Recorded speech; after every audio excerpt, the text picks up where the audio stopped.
नमस्कार दोस्तों। कहानियों की श्रृंखला में आज सुनेंगे हिंदी साहित्य जगत में अपना विशिष्ट स्थान रखने वाली बहुमुखी प्रतिभा की धनी डॉक्टर आरती स्मिथ जी की कहानी विकल्प। तो आइए सुनते हैं कहानी। कॉल बेल की आवाज ने आखिर कुर्सी छोड़ने पर मजबूर कर दिया।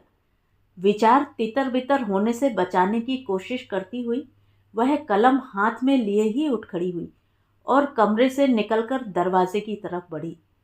फ्लैट का मुख्य दरवाजा इस खुली रसोई में ही खुलता था। ओ, काम कर रहे थे। Sorry sorry. वो एक बात बोलना था, मतलब पूछना था। तो मिस्टर चैटर्जी दरवाजे पर ठिठक गए और झिझकते हुए बोले, ये? अपरिचित लड़के को साथ देखकर आयशा ने जानना चाहा। इसी का बारे में आपसे बात करना था। वह जरा हैरान हुई।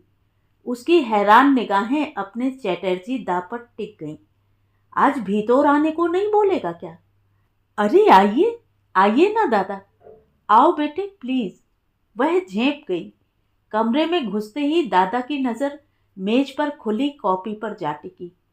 क्या लिख रहे हो? कोई नया उपन्यास? मैंने डिस्टर्ब कर दिया। कोई बात नहीं, उसने मुस्कुराने की कोशिश की। चाय लेंगे? अरे दोपहर का 2 बजने वाला है। खाना का टाइम पे चाय पिएगा तो भूख ही मर जाएगा। तुम लेखक लोग का कोई टाइम ही नहीं होता, ना खाने का ना सोने का। और जब से सुशांत गया है तुम तो। कुर्सी पर बैठते हुए मिस्टर चैटर्जी बोले, सो तो है, लिखने पढ़ने में भूल ही जाती हूँ। सुशांत था तो ओई तो इसी बात का चिंता तुम्हारा बोधी को भी रहता है। ओई बोला, देखो असली बात बोलना तो भूल ही गया। ये हमारा घौर का बच्चा जैसा है। दोस्त का बेटा हमारा बेटा ही तो हुआ ना। बहन के लिए एक कमरा ढूंढ रहा था तो तुम्हारा बोधी तुम्हारे पास भेजा कि तुम्हारा दूसरा कमरा अगर तुम किराया पर दे दो तो उसको भी गार्जियन मिल जाएगा और तुमको भी अकेला नहीं रहना पड़ेगा। अकेली? अकेली कहाँ दादा? मुझे तो समय का पता ही नहीं चलता। किताबों में माथा घुसाए रहता है, कहाँ से पता चलेगा? हेल्थ का भी चिंता नहीं। आदमी रिटायर होकर घूमता फिरता है, मौज मस्ती करता है। मगर तुम तो अलादा है। बैंक का खाता से सिर बाहर निकाला, किताब का ढेर में घुसा दिया। अब तो समय मिला है दादा। वह मुस्कुराई। तुम्हारा बात तुम ही जानो। तुम्हारा बोधी अभी आ रहा रूपा को लेकर। उसका साथ बात करके देखना, ठीक लगे तो ठीक, नहीं तो कोई जबरदस्ती थोड़ी ही राख देगा। हमको दुकान निकलना है अभी। मिस्टर चैटर्जी उठ खड़े हुए। देखो दरवाजा भी खोला छोड़ रखा है। अरे आओ आओ, बैठो। आयशा की कलम फिर रुक गई। पहिए वाली कुर्सी पर बैठे बैठे ही उसने खुद को दूसरी दिशा में मोड़ लिया। कलम अब भी उंगलियों के बीच फंसी चलने को कसमसा रही थी। अकेला कैसा मन लगता है? आप परेशान न हो, मैं मजे में हूं, उसने हंसते हुए कहा। फिर भी बोधी ने आयशा के चेहरे पर नजर धंसा दी। क्षण भर को सन्नाटा पसरा। वह लड़की रूपा वहां होकर भी मानो नहीं थी, अपने आप में खोई उलझी हुई। उसकी कातर निगाहें पूरे फ्लैट को वहीं से बैठे बैठे देखकर पक्का कर लेना चाहती थी कि वह वहां रह भी सकेगी या नहीं। हर दीवार सामान से मुंह छिपाए थी। घुसते घुसते ही उसने रसोई का मुआयना कर लिया था। एक दीवार से लगकर निकले स्लैब और कवर्ड पर टिकी जगह को रसोई घर कहना उसे मुश्किल जान पड़ा। शेष दीवारें और उससे लगी फर्श, फ्रिज, बड़ी छोटी अलमारी, बर्तन के खांचे, वॉशिंग मशीन से लगभग छिपी थी। एक छोटा टेबल भी पड़ा था, उदास सा। कमरे के बाहरी हिस्से की दीवार भी एक काठ अलमारी के कब्जे में थी। उसके ऊपर छोटा मंदिर, सीलिंग भी पर्दे से ढका हुआ। कोई भी कोना खाली नहीं। मैं रहूंगी भी तो कहाँ? सोचकर ही दिमाग झन्ना गया। रूपा, ओ रूपा, बैठे बैठे सो गया क्या? हाँ, नहीं तो। ओ सामने दरवाजा देख रहे हो ना, जाओ कमरा देखाओ, मैं लिए चलती हूँ। आयशा ने टोका और कुर्सी से उठ खड़ी हुई। बोधी ने उसका चेहरा पढ़ना चाहा, मगर असफल रही। इतनी देर की बातचीत के बाद भी वह समझ नहीं पाई कि आयशा की हाँ में उसकी ना कितनी शामिल है। आयशा का चेहरा निर्भाव था। उसने कभी उसे ऐसे नहीं देखा था। उसे लगा आयशा नहीं, वह आंधियों से गिर गई है। कल को वह भी तो। उसने सिर को झटका दिया और खड़ी हो गई। चलो मैं भी चलती हूँ, उसने कहा। रूपा, यह है हमारा कमरा, सुशांत और मेरा मिला जुला कमरा। अलमारी में दोनों के कपड़े हैं और भी बहुत कुछ साथ ले गया, उससे अधिक छोड़ गया। कहता है घर तो वही होगा ना जहां तुम होगी, बाहर तो मैं ऐसे ही कमरा लेकर रहूंगा। तुम देख लो, रह पाओगी यहाँ? वह मुस्कुराई। उसकी नम आंखें बोदी से छिप न सकी। वह मुड़ी और अपने कमरे से बाहर आ गई। पीछे पीछे बोदी भी निकल आई। रूपा उस कमरे की दरो दीवार निहारती, वहां उससे चिपके अतीत की आहट को सुनती देर तक खड़ी रह गई। मेरा कमरा भी तो ऐसे ही पड़ा होगा, बिस्तर खाली मगर सामान से भरा कमरा। माँ सामान लेने रखने के बहाने इसी तरह बार बार आती जाती होंगी। पिताजी को दफ्तर और दोस्तों से फुर्सत कहाँ। समय मिलता भी है तो टीवी में घुसे रहते हैं। बेकार की बहसें, तनाव भरी। माँ भी जॉब में होती तो पिताजी को समझ आता। मुझे यहाँ भेजने के लिए कितना जो पाँव पड़ी होंगी। उफ, निभा पाऊंगी न मैं जो भरोसा माँ ने पिताजी को दिलाया है, वरना पिताजी माँ का जीना मुहाल कर देंगे। नहीं नहीं, मेरे कारण माँ और तकलीफ नहीं सहेंगी। रूपा, बोदी की आवाज आकर गुजर गई। वह वैसी ही खड़ी रही जैसे हो ही नहीं। आपका सामान उस कमरे में है तो आपको। हाँ, वही तो मैं भी बोदी से कह रही थी कि मैं सामान नहीं हटा सकती। देख ही रही हो जगह कहाँ है। रूपा की बात पूरी होने से पहले आयशा जल्दी जल्दी कह गई। जी, मैं ये कहना चाह रही थी कि मुझे तो कोई दिक्कत नहीं होगी। अगर आपको दिक्कत न हो तो तुम कमरे का दरवाजा खुला छोड़ सकोगी रात को? अरे नहीं, दिन भर कुछ ना कुछ काम तो पड़ता ही है। तुम डिस्टर्ब होती रहोगी, सोच लो। रूपा को सोच में पड़ी देखकर बोदी से न रहा गया। आयशा, रूपा हमारा घौर का बच्चा जैसा है। इसका माँ हमारा चाइल्डहुड फ्रेंड है और तुम भी हमारा अपना जैसा है। कभी किरायादार समझा क्या? तुम्हारे जैसा और कौन है जिसको इतना भरोसा के साथ बोल सकता है? इसको पीजी में रहने से अच्छा यहाँ रहेगा। तुम जब तक चाहेगा तभी तक। सुशांत का आने में तो टाइम है, बाकी बात का फिक्र मत करो। बोदी ने दोनों के बीच से गुजरते और कमजोर पड़ते संवाद की कड़ी पकड़ ली। दोनों चुपचाप उसे देखती रहीं। ए रूपा, सुन, आयशा को कोई शिकायत का मौका मत देना। किचन बाथरूम शेयर होगा तो उसका सफाई का भी ध्यान रखना।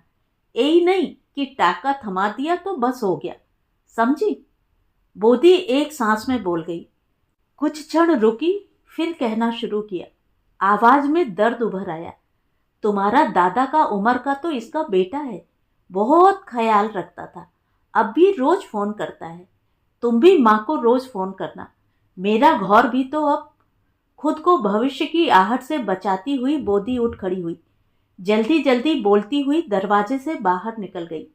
मैं जाती हूँ, मेसो के आने का टाइम हो गया, आ जाना नीचे। बोधी चली गई। आयशा और रूपा के बीच खड़ी झिझक की दीवार ज्यों की त्यों खड़ी रही। दोनों सोचती रहीं कितना किराया लेना देना चाहिए। गैस, पानी, बिजली, फ्रिज, गीजर सब तो यूज होगा। मैम, मुझे कितना किराया देना होगा? रूपा ने चुप्पी तोड़ी। 5,000 अगर दे सको तो। आयशा दीवार ताकती हुई बोली। शब्द उसके गले में फंस फंस जाते।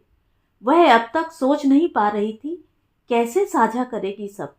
बाथरूम, रसोई, बेटे की यादों की सुगंध से भरा वह कमरा। मैं फ्रिज यूज कर सकती हूँ। फ्रिज, गैस, चूल्हा, बर्तन सब कुछ, बस काम के बाद साफ कर देना। और अगर तुम चाहो तो मैं अलमारी का एक हिस्सा खाली कर दूंगी। नए कपड़े उसमें रख लेना। बैग से रोज रोज निकालने में दिक्कत होगी। घर के कपड़े यहाँ और गीले कपड़े यहाँ।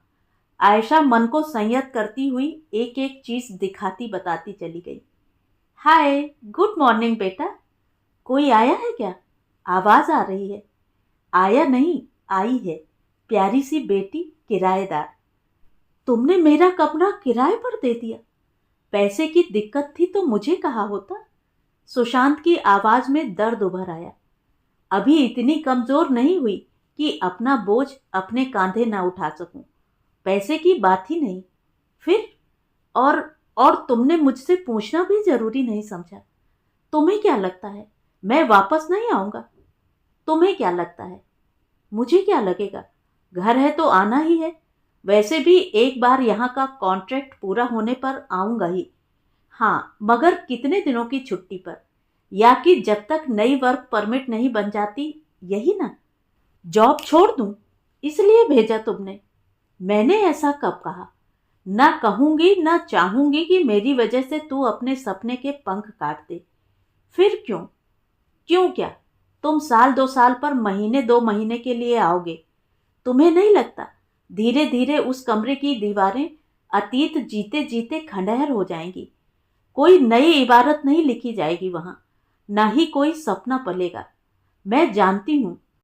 पिछले 8 महीनों से सुनती रही हूं सिसकियां, उदास फर्श, दीवारों और छत की। तुम्हारे कमरे में सोने की कोशिश की, मगर नींद नहीं आई। अकेलापन ज्यादा कचोटने लगा। कई बार कोशिश की, मगर लगातार तुम्हारी यादों के पल झरते रहे। कभी तो अच्छा लगा, कभी वे पल भी उदास लगे, मानो थक गए हों। उन्हें जीवन चाहिए था, हंसता थिरकता मचलता जीवन। शायद मेरे अकेलेपन से शापित ही होता रहता अगर तुम्हारे चैटर्जी अंकल और आंटी जिद न करते। और जब रूपा बिना तुम्हारे किसी सामान को हटाए रहने को तैयार हो गई, तब मैंने हाँ कर दी। यूं भी रात को कई बार जी घबराता था। बोल, मैंने गलती की? बोलता क्यों नहीं? अब क्या बोलूं? बिना मुझसे पूछे मेरे कमरे का डिसीजन ले लिया। फोन रखता हूं, बाद में बात करूंगा।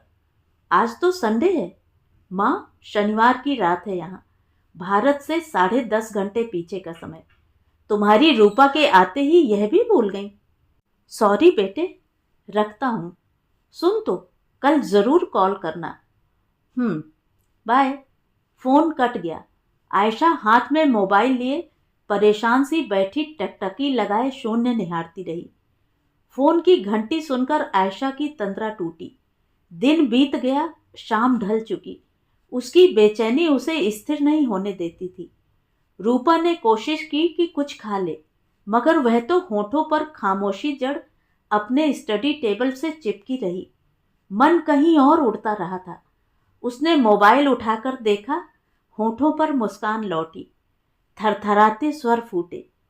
तू अब भी नाराज है मुझसे? क्या माँ, छोड़ो ना। अब रख ही लिया तो दिमाग क्यों लगा रही हो? तुम लोगों के साथ दिमाग कहाँ लगा पाती हूँ। स्वर कांप उठे। ओहो, अब रोना मत शुरू करो। मेरा मूड खराब हो जाएगा तो पूरा संडे बेकार हो जाएगा। नहीं रोती, मगर सुन तो, तू वहां है, वह भी माँ से छूट कर आई है, अकेली है, तेरी तरह केयरिंग है।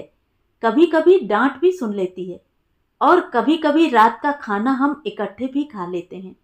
रात का खाना तो मैंने बंद ही कर दिया था। मम्मी, मैं भी तो अकेला हूं यहाँ, और तुमसे तो कहा कि जब लिखने पढ़ने से ऊब जाओ तो कहीं घूमने निकल जाया करो। कितने तो दोस्त हैं तुम्हारे। पहले तुम्हारे पास मिलने जुलने का समय नहीं होता था, अब है तो एंजॉय करो। हाँ हाँ हाँ, 28 की नहीं हूं तेरी तरह। यूं भी 30 साल तक घड़ी की सुई के इशारे पर घर बाहर कदम दौड़ते रहे हैं। अब जी नहीं करता।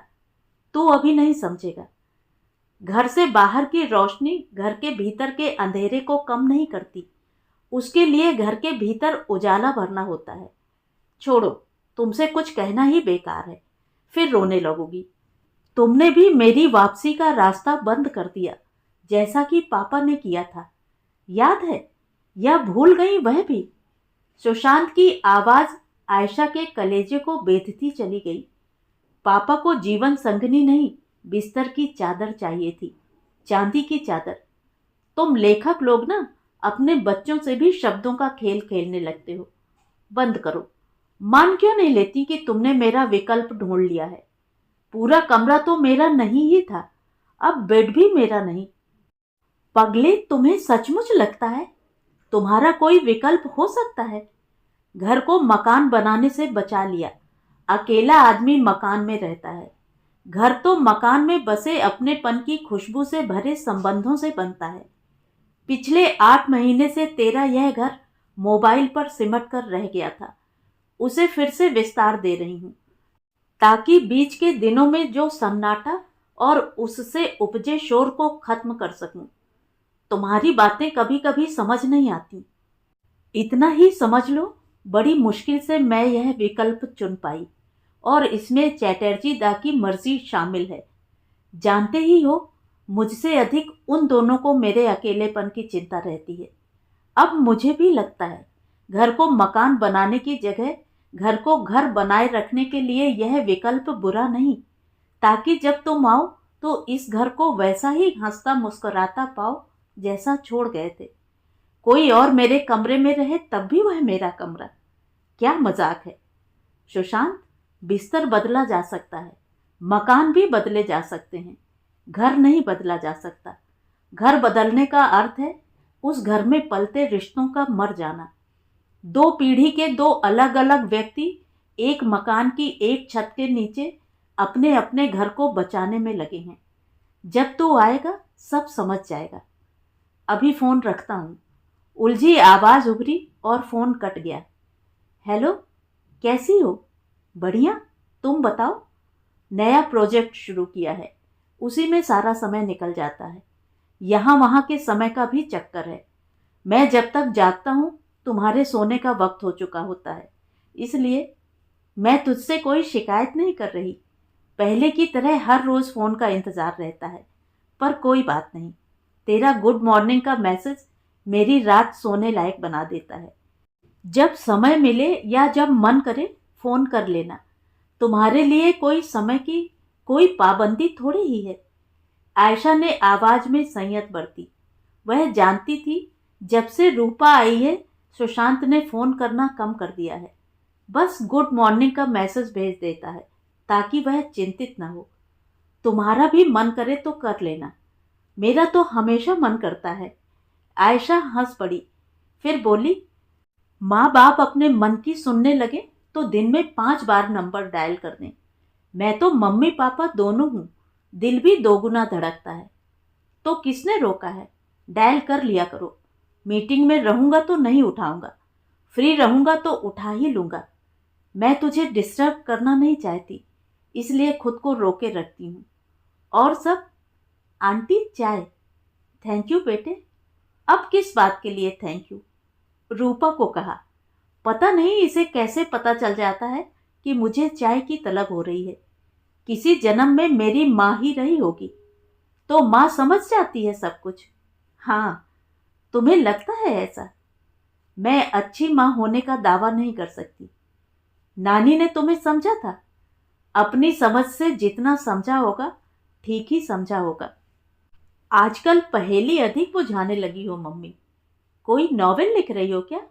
डायलॉग पर डायलॉग मारे जा रही हो।